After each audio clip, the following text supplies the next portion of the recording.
Hello, everyone. Hope everybody is well this evening. Hope this is all working okay.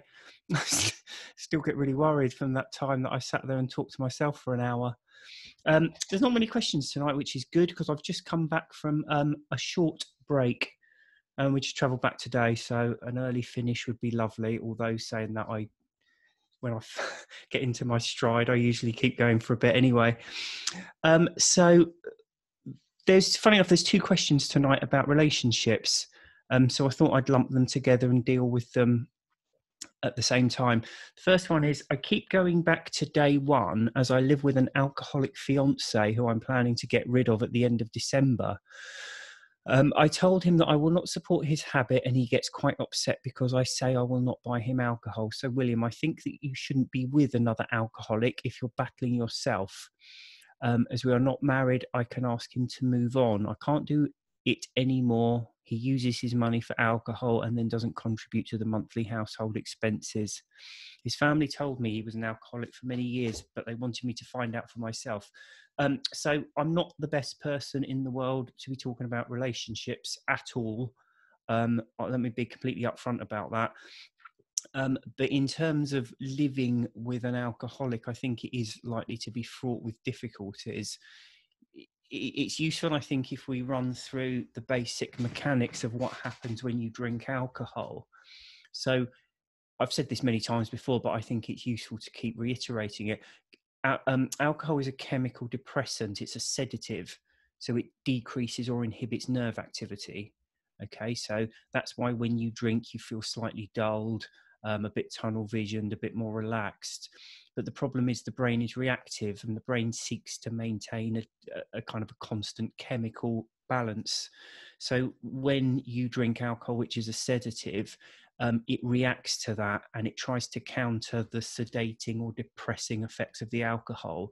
It does it in various ways. It releases certain stimulants that it creates and excretes itself. And it does various other things, but what it amounts to is it becomes hypersensitive so that it can work while under the sedating effects of the alcohol. So the problem is when the alcohol wears off, there's a period of time when the oversensitization remains. And it's very similar to if you drink too much caffeine, you feel a bit jittery, a bit out of sorts. That's why drinkers wake up in the middle of the night feeling very anxious and can't get back to sleep. It's essentially alcohol withdrawal. Okay, and when you're in that stage, the quickest way to get rid of that unpleasant feeling is to take another drink because your brain's geared up to work under the sedating effects of the alcohol. Without the alcohol, it's on hyperdrive, so you put more alcohol in and you feel much better. So that's the main benefit for most regular drinkers, that wonderful feeling of relaxation they get from their evening glass stroke bottle stroke 3 bottles, whatever it is, of wine or spirits or whatever. It's simply anesthetizing that unpleasant feeling they got from the previous drinks. Okay, so that much is fairly straightforward. Where things get a bit more complicated is that the effects of alcohol, there's several different effects. We just think of it as usually of just being one effect. But it isn't. It on the one hand, it has that sedating, relaxing feeling, but it also intoxicates us, so leaves us feeling uncoordinated and slow. And of course, the more you drink, the more intoxicated you become. But the problem is the relaxation side and the intoxication side don't run their course at the same time.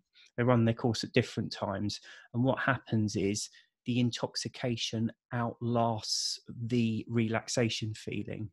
So if, for example, you like the relaxed feeling you get from a couple of drinks, 20 minutes in, those 2 drinks have worn off. So you need another 2 drinks. So after the first 2 drinks, you're 2 drinks relaxed and 2 drinks intoxicated. After 15, 20 minutes, the relaxation has worn off, but not the intoxication. So you have another couple of drinks to feel relaxed again. But of course, then you're 4 drinks intoxicated and 2 relaxed, and another 20 minutes goes by. You start to feel uptight and a bit anxious again. So you have another couple of drinks, then you're 6 drinks intoxicated. So as you're constantly chasing that feeling of relaxation, you're becoming increasingly intoxicated. And the more you drink for, the more years you drink for, the more proficient your brain becomes at countering the effects of the alcohol, the greater that lapse in time becomes. So you become increasingly more likely to become intoxicated when you're drinking. Now, the problem when you factor in relationships is the intoxicating effect has a specifically pronounced effect on a part of your brain called the limbic system. The limbic system deals with memory. So there's a whole other conversation there to be had around how alcohol affects your long and short-term memory. But the other thing it does, which is very important, is it regulates emotion. Okay, so how emotions are triggered in the human brain is emotion's fired off. Then the limbic system steps in to dampen it down and calm things down. When the limbic system is intoxicated and anaesthetized, it can't do its job properly.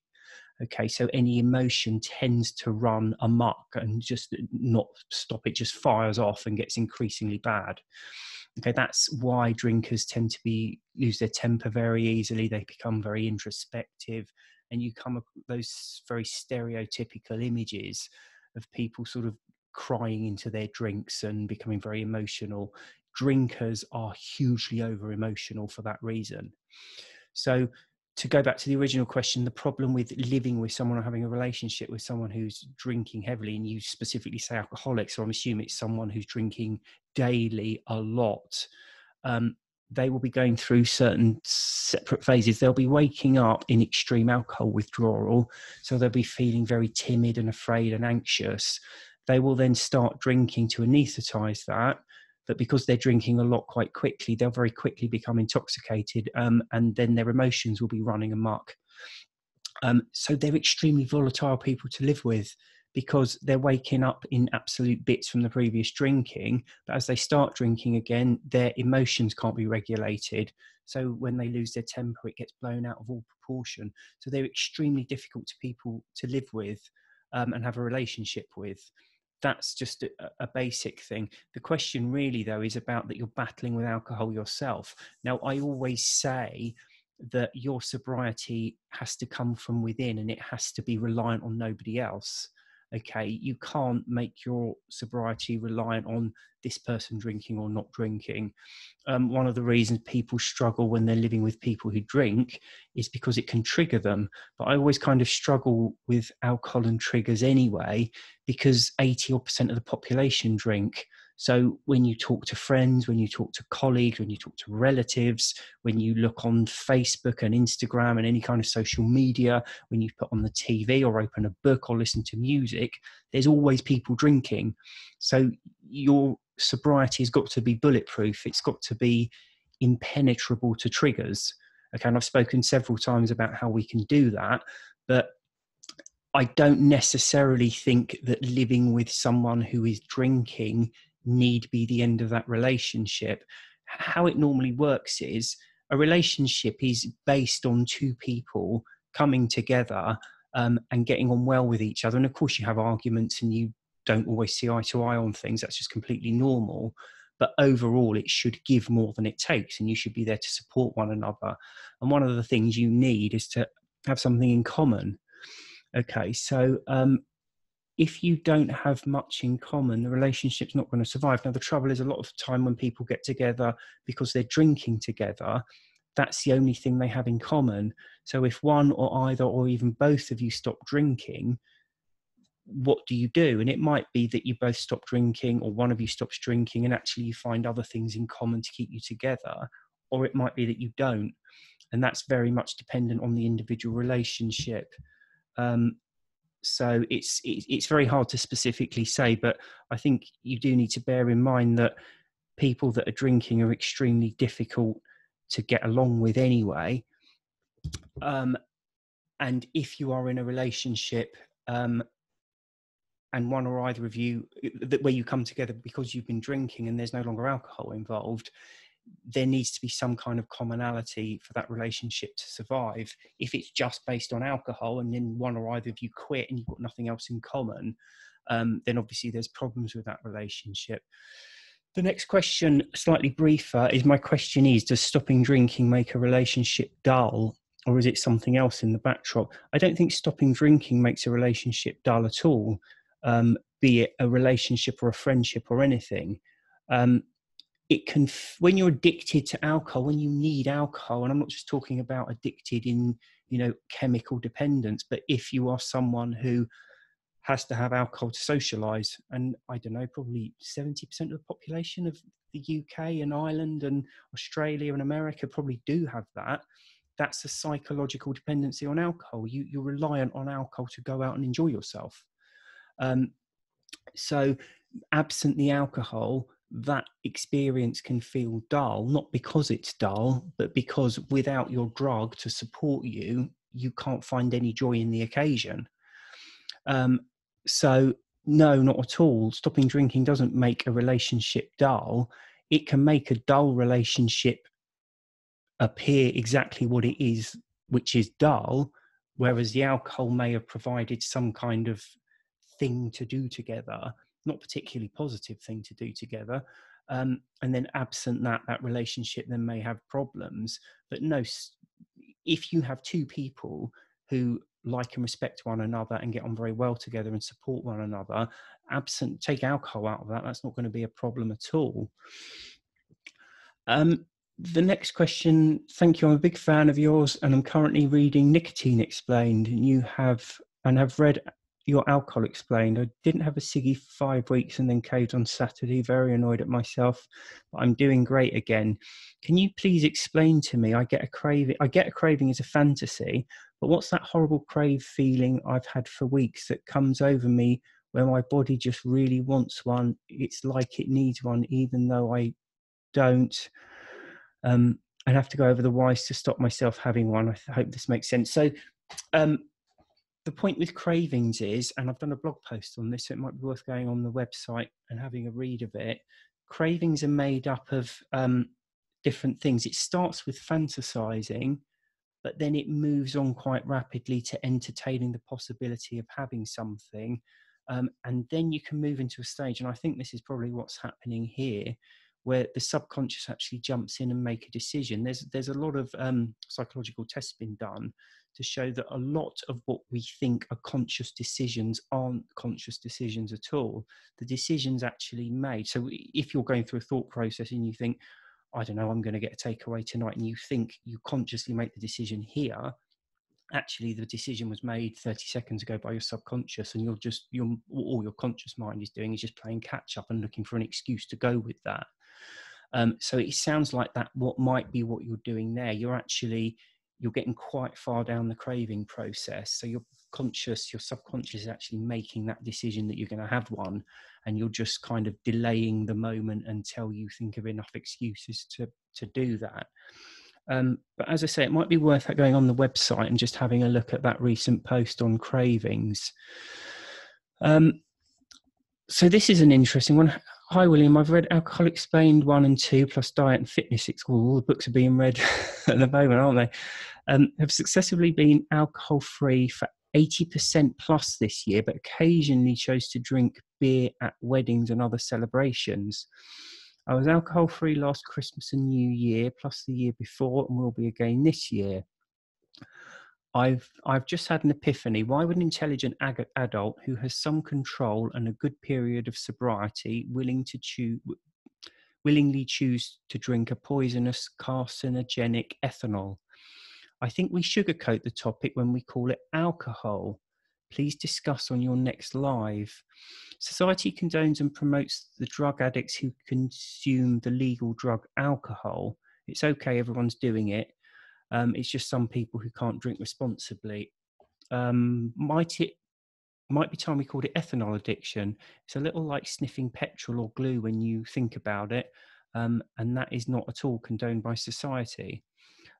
Will we ever mandate health warnings on the bottles, warning there is no safe level of alcohol consumption, plain packaging, costs to the taxpayer for the health burden? It goes on to list all the different downsides of drinking. Yeah, I mean that's definitely a fair point. I think that's something that myself and a lot of other people have kind of been harping on about for some time, is that it's the old thing about alcohol and other drugs, but alcohol is a drug, and a lot of people struggle with that simple concept that it's, one, a drug, and two, addictive. to such an extent that there's still a massive and widely respected kind of body of opinion that says all addiction comes from some kind of trauma and childhood trauma. And I don't doubt that a significant amount is.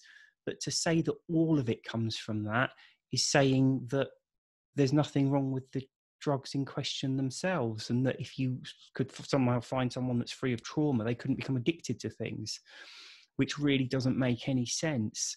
But no, I completely agree. It's just not seen correctly. The point about ethanol and alcohol is quite an interesting one, because yes, it's kind of seen as acceptable to drink alcohol, and ethanol is kind of seen as something that's bad.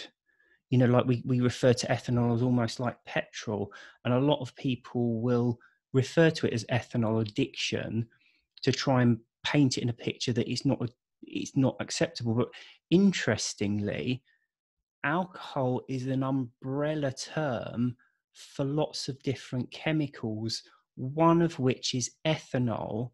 And ethanol is the only type of alcohol that you can drink without immediately seriously damaging yourself.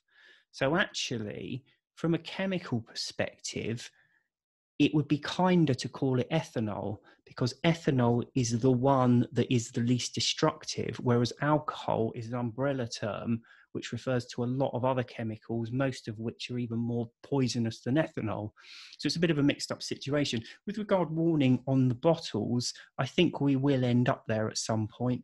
I very much see it going the way that smoking is.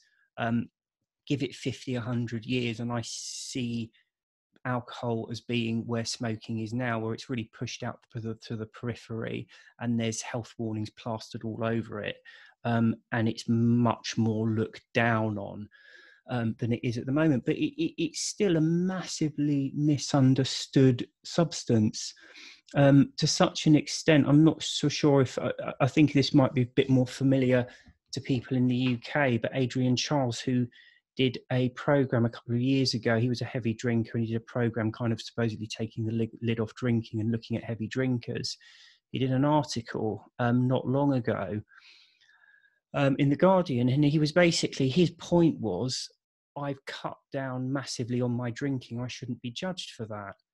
And it's that kind of thing that, you know, that's fine if, you know, you do what you want with alcohol, but to publish an article in the national press saying I've solved my alcohol problem by moderating is just so massively damaging, because it's saying that this substance isn't addictive. This is one of the, there's so many things to be said about moderation, but one of the things that bugs me the most is, by even entertaining it as a possibility, you're saying that alcohol isn't an addictive substance.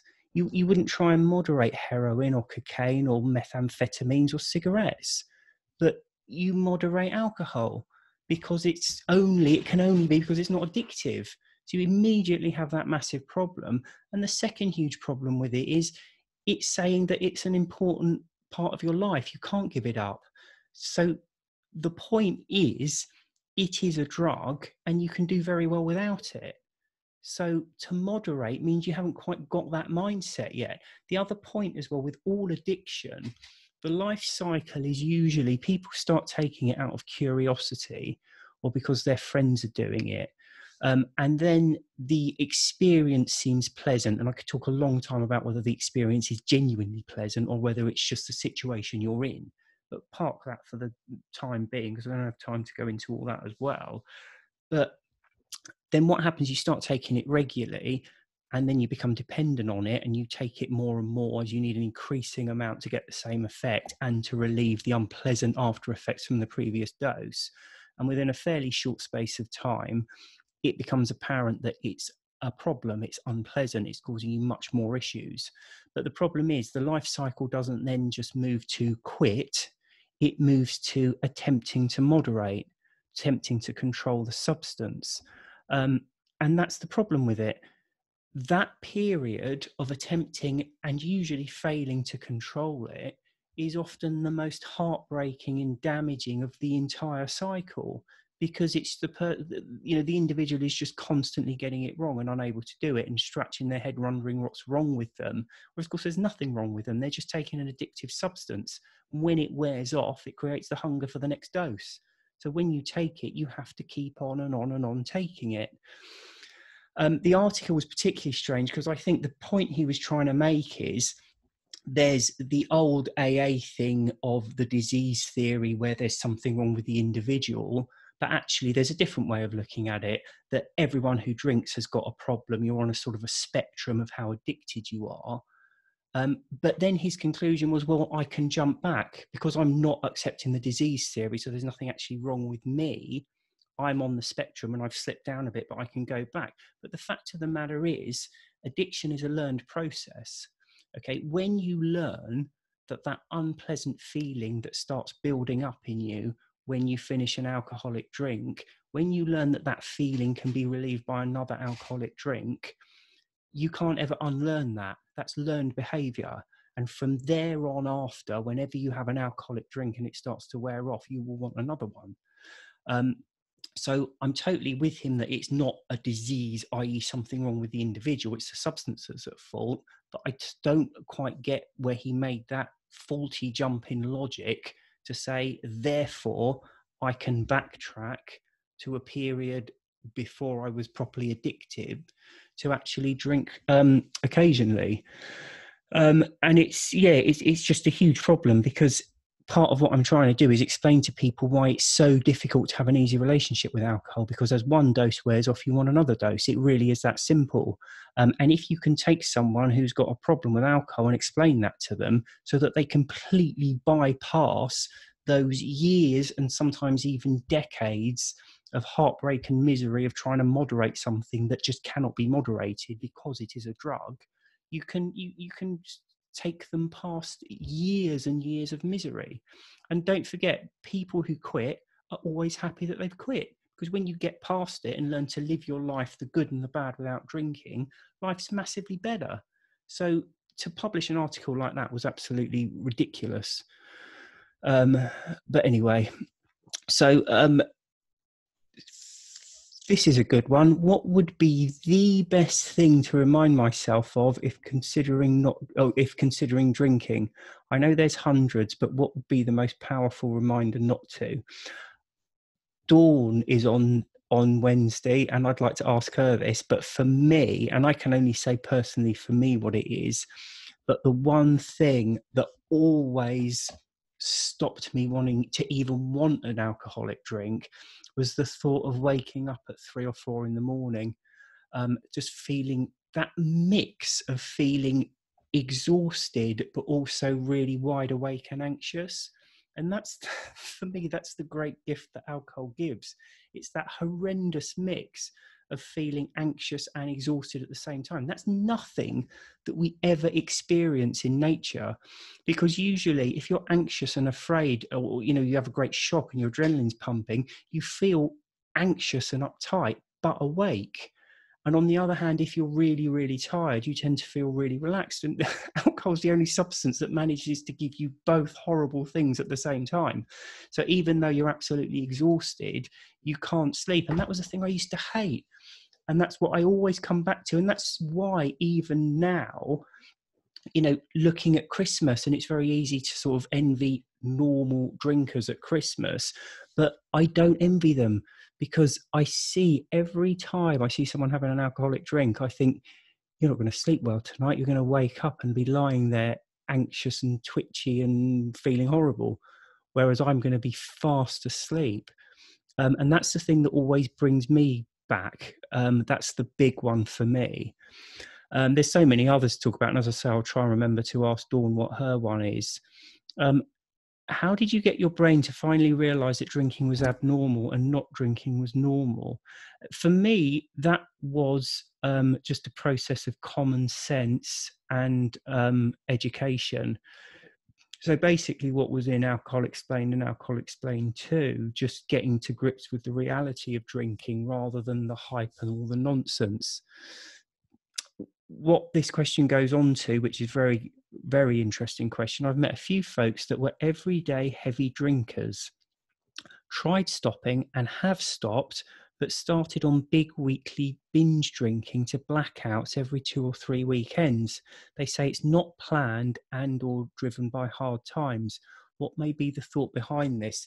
So this is a really good one, and I think it highlights what I was talking about previously. So when you've never drunk before, you have a couple of drinks, and let's say your first experience with alcohol, you end up having a few too many. Okay, so the next day you wake up, you'll be feeling lots of things. You will have a degree of that anxiety, the actual alcohol withdrawal. But the fact is, the brain becomes more proficient at countering the depressing effects of the alcohol with repeated use over time. So you won't be getting massive withdrawals at that very first experience. Okay, but what your brain will have understood of the process was, I drank a lot of this particular substance and it's made me feel awful. So your brain's reaction will be, do not have that substance again. Okay, so if your first experience of alcohol, you have too much to drink and you feel really horrible. If, let's say you were drinking beer, if someone stuck a beer under your nose and you smelt it, it would make you feel so sick. And then what your brain is saying is, that was not good for me. I've had that and it's made me feel awful. Okay, that is your stock reaction to drinking at that point. But the problem is, over the years, and as you have a drink and then the next day you might feel a bit rotten, but it's a Saturday or you're going out or something, so you force down a couple of drinks.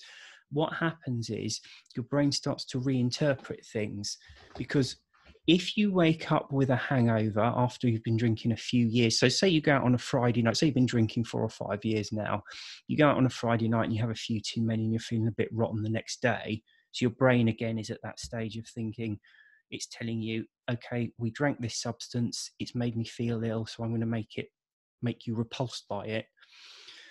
But you're going out to a party, so you force down a couple of drinks. Now, what will happen then is those drinks will anesthetize the sickness, probably get rid of the headache. What they will significantly do, and the most important factor is, there will be an element of withdrawal there and a kind of an unpleasant, anxious feeling, and the alcohol will anesthetize that. And at that point, your brain is learning something very important and new. And it is learning that when you have this unpleasant feeling, actually, I was originally telling you don't drink alcohol, but you've drunk some and I feel loads better now. So it starts to change things. So, and as the years go by and you continue to do this, your brain switches from, this substance has made me ill, I don't want any more of it, to, I feel awful and more of this substance will make me feel an awful lot better. So on a subconscious, instinctive level, you start wanting to drink more when you're hungover. And it doesn't just happen when you're hungover, but when one alcoholic, so if you go out for an evening, have a couple of drinks and then stop, as the alcohol starts to leave your system and that unpleasant feeling starts to build up, you start to learn on a basic level that you want another drink to get rid of it. Okay. And that's where alcohol dependency, as it's generally accepted and understood, comes in. It's that difference in mindset, so that when you're instinctively reaching for another drink to get rid of the ill effects of the last few. Okay, so if you get to that stage and you quit drinking, but obviously the people here, so they've tried stopping and have stopped, but started on big weekly binge drinking to blackout every 2 or 3 weekends. So what's happening there? This is my interpretation of it anyway. They've quit, but they still miss drinking. They still see it as a pleasure and something they want to do. So they say to themselves, and this is the key part here, it's not planned. So they're not planning to go and drink themselves to complete intoxication and unconsciousness. It just happens. But then let's look at the dynamics. These people are heavy drinkers, everyday heavy drinkers. So they are of the mindset that when one alcoholic drink wears off, they want another one to stop that unpleasant feeling that's building up. So a weekend comes along every 2 or 3 weekends. They miss alcohol, they miss going out with their friends and drinking or whatever hyper nonsense they've bought into. So they go out and probably tell themselves they'll just have 1 or 2. So they have a beer, and very quickly the alcohol starts to leave their system, so they want another one. and they have another one, and then that leaves their system, so they have another one and another one and another one. And as I spoke about before, as they're constantly drinking, they're becoming increasingly intoxicated, and that's all it is. They have the mindset of the heavy drinker, i.e. someone who is instinctively reaching for another drink when the last one wears off. And every 2 or 3 weekends, they're kind of giving in because they still buy into this ridiculous image that you have to have a drink when you're out with friends, otherwise it's not enjoyable. Like their company's so obnoxious that you have to have a drink to be with them, in which case, what kind of friends are they anyway? But to put that to one side, and that's what it is. So they're going out probably planning just to have 1 or 2, but as each drink wears off, they increasingly need the next one to keep chasing away that scared, unpleasant feeling and to get back to that relaxed, calm feeling. It's basically drug addiction. As a dose of a drug wears off, it leaves an unpleasant chemical after effect that's deeply unpleasant, leaves you feeling anxious and unhappy. So you need another drink to get rid of it. And that's how I see that. And that was basically what I was doing, because I was never a regular drinker. I was a binge drinker, but my binges were getting increasingly ridiculous. And the last one was 5 days just solid drinking. So I would just wake up, drink to blackout, and then do it all over again, whether I woke up in the morning, the afternoon, the middle of the night, whatever it was. So that's what it is. They have that mindset. And this is one of the problems, of course, why moderation is so difficult, because it's that simple. The alcohol creates a hunger for itself, because when it wears off, it leaves an unpleasant feeling that your brain interprets that I want another drink to get rid of that unpleasant feeling. And that's what addiction is. It's the same with cigarettes, heroin, methamphetamines, whatever drug you want to mention. Your brain tries to counter the effects of the drug. So when the drug wears off, your brain is left out of kilter and needs another dose of the drug to put it back to where it needs to be. And that's it. So I hope that's useful. I finished a bit early this week, so I'm just going to have a look and see if there's any questions on the group. I still haven't quite managed to get to... I hope that's useful. I finished a bit. There we go. I'll just see if there's any questions here. I don't think so. Anyway, Dawn's saying, love a rant. Well, you'll be joining me in a few days. You can rant with me. Okay, so I hope that was useful for everyone. So don't forget, a week today is Christmas, obviously. So I'm not here for Christmas, but we're doing the Christmas special, Dawn and I, on the 23rd, 8 p.m. UK time. And look forward to seeing you all then. Thank you and good night.